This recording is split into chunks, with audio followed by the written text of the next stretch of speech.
비참한 노후가 되지 않으려면 이런 주제로 오늘은 말씀을 드리겠습니다. 엊그제 부동산 하는 친구 가게에 놀러 갔다가 있었던 일인데요. 60대 중반 고객이 들어오더니 시골 빈집 임대 물건이 없느냐고 물어보더라고요.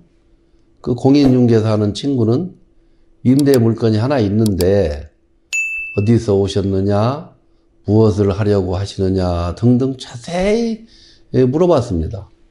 그 60대 고객은 서울에서 좋은 직장을 다니면서 두 아들을 법조인으로 만들었다고 합니다.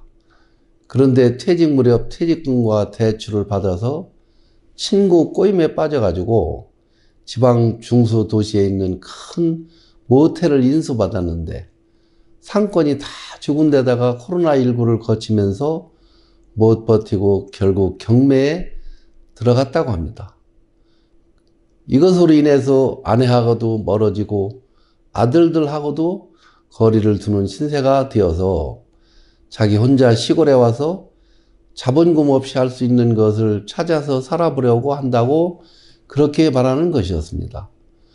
저는 옆에서 그 말을 듣고 저 친구도 자녀들 교육도 잘 시키고 했는데 친구 꼬드김에 넘어가지만 않았어도 저렇게 비참한 노후는 되지 않았을 텐데 하고 안타깝게 생각하였습니다.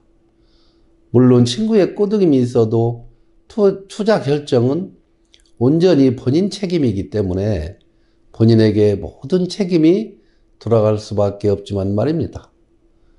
TV 등에서 노후 대책을 위하여 많은 돈이 필요하다고 하니까 은퇴할 시기가 되면 노후 자금을 만들려고 여기저기 투자할 곳을 찾는 것이 솔직한 현실입니다. 물론 이렇게 투자해서 성공하면 좋겠지만 투자 성공 확률은 그렇게 많지 않고 오히려 쪽박차는 경우를 저는 많이 보고 있습니다. 그 분야에 문외한인 경우도 많고 어느 정도 안다고 하더라도 누군가에게 기대어 투자를 하게 되면 그것은 반드시 좋은 결과를 내지 못하게 되는 것입니다. 저는 그 사람이 안쓰러워서 대화를 시도했습니다. 시골에 오셔서 무엇을 하려고 하시느냐 그렇게 물어봤더니 지금은 특별하게 생각하지 않고 일단 시골에 와서 생각하기로 했다고 합니다. 이런 상황이 아니더라도 우리나라 빈곤율은 심각합니다. 우리 세대들이 정말 열심히 살았는데 갑자기 100세 시대 초고령 사회를 접어들면서 은퇴 후에도 30-40년을 살아야 하기 때문에 더욱 큰 문제로 대두된 것은 현실입니다. OECD 국가 중에 노인 인구 증가도 1위이고 노인 빈곤율도 1위입니다. OECD 인구 전망에 따르면 2022년 한국의 65세 이상 인구 비중이 17.5%이고 3년 뒤인 2025년에는 20% 이상인 초고령 사회에 진입할 것으로 추정하고 있습니다. 한국의 노인 빈곤율은 2020년 기준 40.4%로 OECD 조사 대상 37개국 중 가장 높았습니다.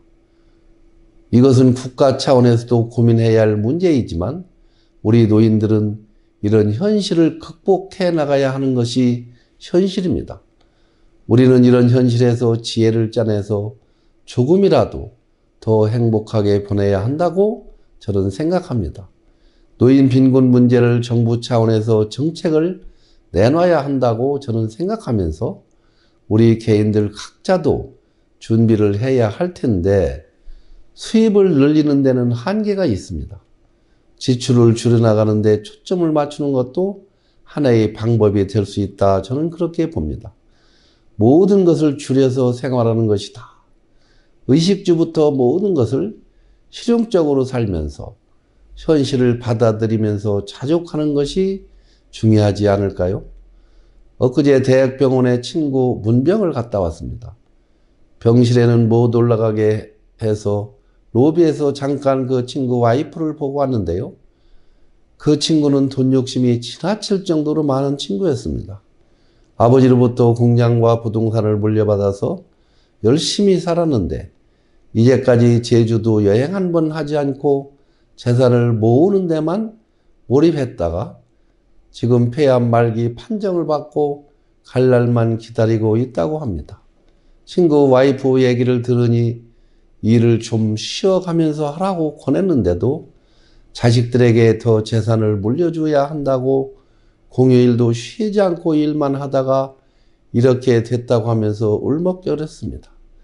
그러면서 이제 아이들도 다 컸고 둘이 여행도 하면서 재미있게 살 나이가 되었는데 너무나 허망하다고 눈물을 글썽였습니다. 저도 속이 너무 상했습니다. 저하고 친하게 지난 친구였는데 너무 안 됐습니다. 병원에서 나와서 마음이 울적해서 인근의 다른 친구에게 전화해서 차 한 잔 먹었습니다. 이 친구는 병원에 있는 친구하고 정반대의 생각으로 살고 있는 친구인데 젊은 시절에 아내하고 사별하고 혼자 사는 친구입니다. 욕심도 없이 수도권 변두리에서 작은 임대 아파트로 살면서 알바 등을 하면서 최소의 경비로 살아가는 친구인데 언제 봐도 밝은 친구입니다. 그 친구하고 차 한잔 하면서 이런저런 얘기를 하면서 인생은 정답은 없지만 최소한 비참한 노후가 되지 않으려면 가장 중요한 것은 지나친 욕심을 내려놓고 마음 편하고 건강하게 사는 것이라고 서로 얘기를 했습니다. 우리들은 무엇이 더 소중한 것인지를 놓치고 사는 경우가 많이 있습니다. 아파트는 평수가 중요하고 좋은 자동차가 중요하고 통장 잔고가 중요하고 체면과 명예가 중요하다고 생각하고 살아온 날들이 많은 경우가 있습니다. 그런데 나이 들어가면서 아파트 평수보다 마음 편한 게 더 중요하고 통장 잔고보다 내 몸의 건강이 더 중요하고 체면이나 명예보다 즐겁고 행복한 삶이 더 소중하다는 것을 깨달아가고 있습니다. 비참한 노후가 되지 않으려면 자기 가치관을 정립하는 것이 굉장히 중요합니다. 우리 사회는 자본주의이기 때문에 노년층의 삶의 형태가 천차만별입니다. 예를 든다면 실버타운도 보증금 5억 내지 6억에 월 관리비도 5, 600만 원씩이나 드는 것도 있고 보증금 수천만 원에 월 100만 원대까지 다양하고 수백억 자산가로부터 기초생활수당 5, 60만 원에 의지해서 생활하는 사람까지 폭이 너무 크고 다양합니다. 그런데 요즘은 개천에서 용이 날 환경과 확률은 줄어들었고 개천에서 용이 날 수 있다 해도 60대 이후에는 기회의 폭이 더 좁습니다. 그래서 제가 깨달은 노후 준비는 내 환경을 인식하고 받아들이면서 물질적으로는 절대로 비교하지 않고 나만의 가치관을 확실하게 정립하고 내 방식대로 즐겁게 사는 것이라고 저는 생각합니다. 칠갑산 철학에서 톡을 파고 살아도 자기 가치관이 정립된 사람은 강남 타워 팰리스에 사는 사람 못지않게 행복지수를 높일 수 있다고 생각합니다. 물론 제 말에 동의하지 않고 노후에는 돈이 많아야 하고 좋은 병원 옆에서 살아야 한다는 사람의 의견도 저는 존중하지만 제 의견도 의미가 있다고 생각합니다.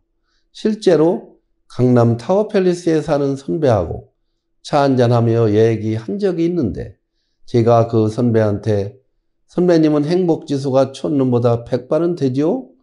그렇게 말했더니 그 선배의 말씀이 사람 사는 게 다 거기서 거기지. 그렇게 말하면서 사람 냄새가 없고 오히려 더 삭막하다고 했습니다. 그런데 실제로 칠갑산 나라에서 토담집 짓고 사냐토 뜯어먹고 살면서 시 쓰고 그림 그리면서 사는 친구를 저는 자주 보는데 그 친구는 항상 행복한 얼굴입니다.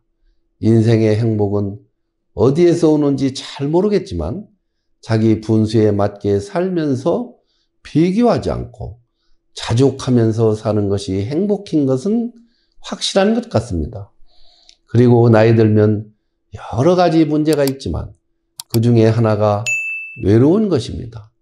젊어서는 이리 뛰고 저리 뛰면서 많은 일과 많은 사람들을 만나면서 외로울 시간이 없었는데 나이 들면 사회적 관계도 다 떨어져 나가고 자식들도 품 안에서 떨어져 나가면서 외로운 시간이 많게 됩니다. 지난주에 서울에 갈 일이 있어서 서울 강남에 사는 친구 두세 명하고 식사를 하면서 외로움의 주제로 이야기를 나눴습니다. 제가 그 친구들에게 너희들은 사람이 많은 서울, 그것도 강남 한복판에 살고 있으니 외로움은 없지 않느냐 그렇게 물어봤습니다. 그랬더니 그 친구들 이야기가 서울에 사람이 아무리 많아도 마음 나눌 친구가 없기 때문에 오히려 더 외롭다고 말했습니다. 그리고 오늘 여기에 모인 서울에 사는 친구들끼리도 특별한 일이 없으면 얼굴 볼 수가 없기 때문에 외롭기는 매 한 가지라고 하였습니다. 그 중에 술을 좋아하는 친구가 말했습니다. 젊은 시절에는 술 친구를 만나서 밤새는 줄 모르고 마시는데 요즘 나이가 먹으니 몸이 허락하지 않아 술을 못 마시니까 술 친구들은 자연스럽게 떨어져 나갔다고 합니다. 그래서 제가 누구나 외로운 것인데 이 외로움을 우리 내면을 풍성한 삶으로 만들기 위한 자기 개발 시간 등으로 활용하면 어떨까 하고 제안하였더니 그 친구들이 많은 부분을 공감하여 주었습니다. 또 나는 혼자다라고 생각하면 더 외롭게 됩니다. 우리들은 외로움과 친해져야 합니다. 누구나 외로운 것이지만 이 외로움을 어떻게 대하느냐에 따라 오히려 외로움을 즐기는 태도를 가지다 보면 우리 인생은 더욱 풍요롭고 행복할 것입니다. TV를 켜놓고 이 원고를 보고 있는데 김용임 가수의 거울 앞에서라는 노래를 미스트롯 양지은 가수가 부르는데 저도 공감이 가면서 눈가를 촉촉히 적셨습니다. 그 가사 내용을 소개하면은 거울 앞에 앉았다. 이 낯선 여잔 누군가. 거칠어진 손 주름진 얼굴 보니 괜히 눈물이 난다. 남편 자식 걱정에 나를 잊고 살았다. 이제는 나를 위해 살고 싶다. 나는 소중하니까. 혼자 여행도 하고 친구와 영화도 보고 잃어버린 나를 위해 아낌없이 쓰려고 해. 한 번 왔다 가는 인생 후회 없이 살아야지. 이런 가사가 쭉 흘러나오는데 저도 이 가사처럼 이제는 온전히 모든 것에 자족하면서 자기 가치관을 세우고 자신을 위해 행복하게 살기로 다짐해 보았습니다. 오늘 또 제가 쓴 시 한 편을 낭송해 드리고 영상을 마치도록 하겠습니다. 겨울비 황선만. 비가 내린다 한겨울에 밤새 차오른 그리움을 안고 숲속을 걷는다. 먹이 찾으러 눈 덮인 산에서 내려온 까치 한 마리 비를 맞고 있다. 산 꼭대기까지 하얗게 덮였던 눈이 비에 녹아 씻겨 내린다. 그칠 줄 모르는 비가 가슴을 적신 지 오랜데 쌓이는 그리움은 한 방울도 씻어내리지 못한다. 감사합니다. 오늘도 좋아요도 눌러주시고 구독도 눌러주시는 여러분께 진심으로 감사드리면서 여러분의 행복한 삶을 기원드립니다. 감사합니다.